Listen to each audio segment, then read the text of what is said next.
Today's video topic is simply how long is too long to stay in a caloric deficit.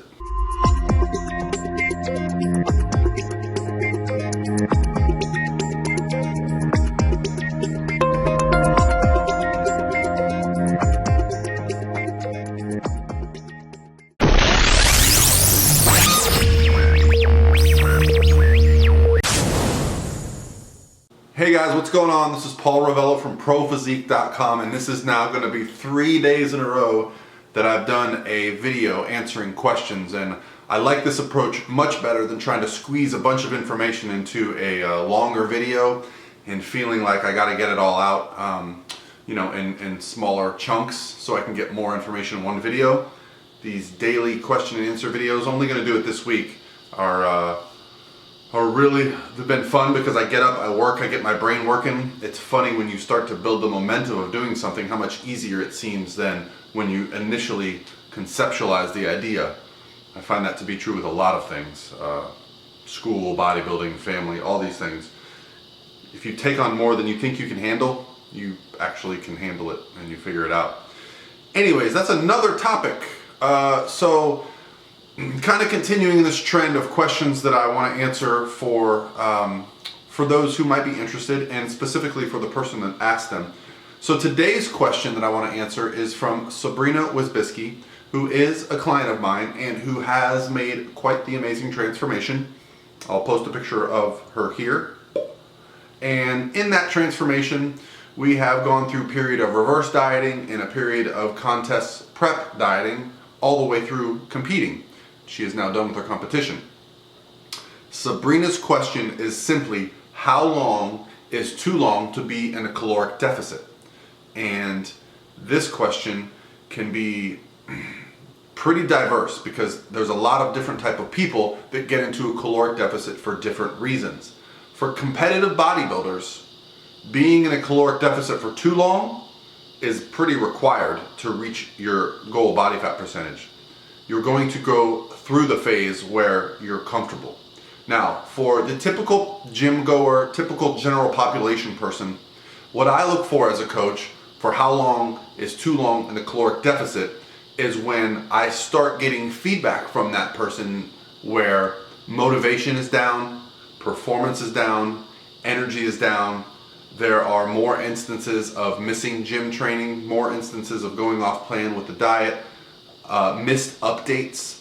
Things like that start to indicate to me that, you know what, things aren't going the way they should be. Maybe we should have a talk and discuss changing strategies. But specifically, is there a number for how long is too long? Well, I'm going to say getting your calories ultra low, and it's going to vary from person to person, but when you get your calories very low for a very extended period of time, and the adaptations that occur are no longer allowing you to drop body fat, if that is in fact your goal. So if your goal is to drop body fat and you've continually reduced calories, you've tried different strategies like carb cycling, refeeds, consecutive refeeds, various types of cardio.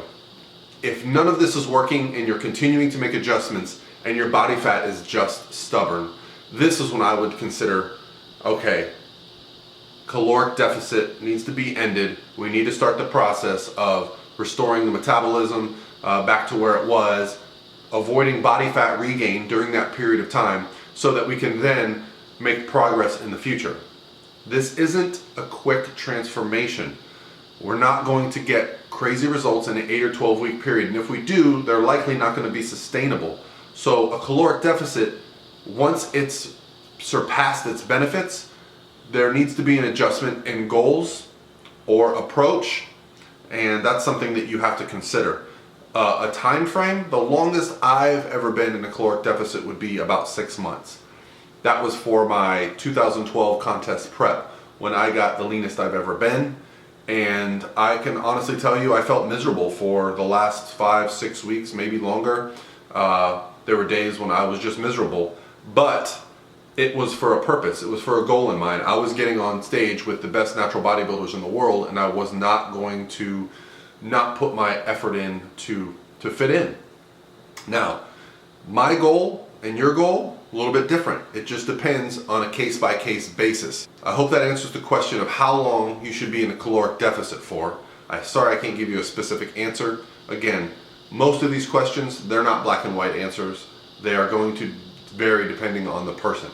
If someone has a history of under-eating from a young age and always restricting, we may not be able to start in a caloric deficit as much as it would, as much as that would be your goal. So every case-by-case basis needs to be taken. If you're working with someone who isn't considering your eating history, your current history, and the fact that you're not making progress, one of the things I really can't stand is when I hear a coach prescribing simply less calories and more cardio when that's not going to continue to see weight loss. We're only going to continue to see, more adaptation to the metabolism, which can lead to long-term health problems with quick body fat regain, eating disorders, things like that.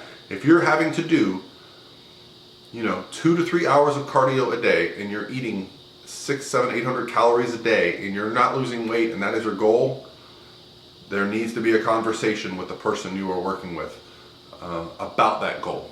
All right, now part 2 to this question I'm going to do simply because it rolls into the same topic, and that is going to be, how do I approach an improvement season with a client, or how would I suggest people approach the improvement season? Notice I'm not using the term off season, which is kind of a accepted term for when you're not in competition mode. It's the building season. It's not the off season. And Doug Miller is famous for saying there is no off season. And it's true. If you want to be great next year and the year after that, you need to be putting in the work even when you're not in competition prep. But I'm getting off topic. So how do I and how should we set up the improvement season with goals, with coming out of that contest prep? Anybody who's done a long diet phase and has reached that status that they were after and then had to put on some weight after knows that there is an adjustment period, and mostly mentally, because you're used to seeing yourself ultra shredded year round. What really helps here is to set the next goal. My first competition season, I found I was a little bit lost because I didn't have a goal. My second competition season, when it ended, I had my next goal in mind. I knew I wanted to compete again as a pro. And so what I did was I immediately set my sights on that, and it really helped. I set up my training and I set up my diet, and I was off and running the week after my show. Now, how do I handle this for clients? This comes down to, okay, now that we've reached this status, what is our next goal? If my client's goal is to become an IFBB pro, if my client's goal is to, total 1,500 in a powerlifting meet, whatever it is, we need to set those goals up with realistic expectations. I think sometimes we can get caught up in not being realistic in our expectations. It's okay to put some body fat on. Body fat is very good. It's very healthy. It's very necessary if you want to get better. Now, I don't want to put on body fat at a rate that outpaces how fast we're adding calories back in, right? So immediately after a contest prep or a dieting phase, yes, we can put a little bit of fat on quickly, depending on our next goal, but then we want to start adding calories back in and making sure our weight is stable as we're adding calories, right? And based on what our goal is, if we're gonna be competing in 6 months, a year, 2 years, 3 years, that's gonna determine how quickly we can put on body fat and how much time we have to be in that surplus area and how far away from stage weight we wanna get if we're competing again. I think the most important thing is setting that next goal. I don't care if it's 4 weeks away, 6 weeks away, 8 weeks away, whatever it is.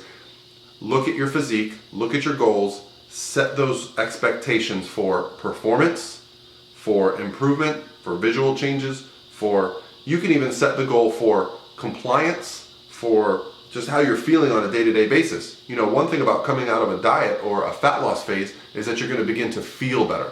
And so I think those can also be goals. We can lose sight of the fact that we're hitting our numbers every day. That is actually an accomplishment. All right, guys, well, hopefully you enjoyed this video. This is the third of 5 videos this week. I'm gonna be doing one on Thursday and Friday as well. I'm gonna get this edited and out to you. I really appreciate the feedback. I've been really I don't want to say surprised, but honestly, really excited to get such positive feedback from doing these videos on consecutive days, which I've never done. And don't worry, I'm going to do some more lifestyle stuff, and I'll always follow myself around when I get some exciting footage. But this week, it's really just nose to the grindstone, getting work done. And so I thought I'd take this opportunity when I had the time at home and some quiet time at the house to actually just do some of these one-on-one videos with you guys.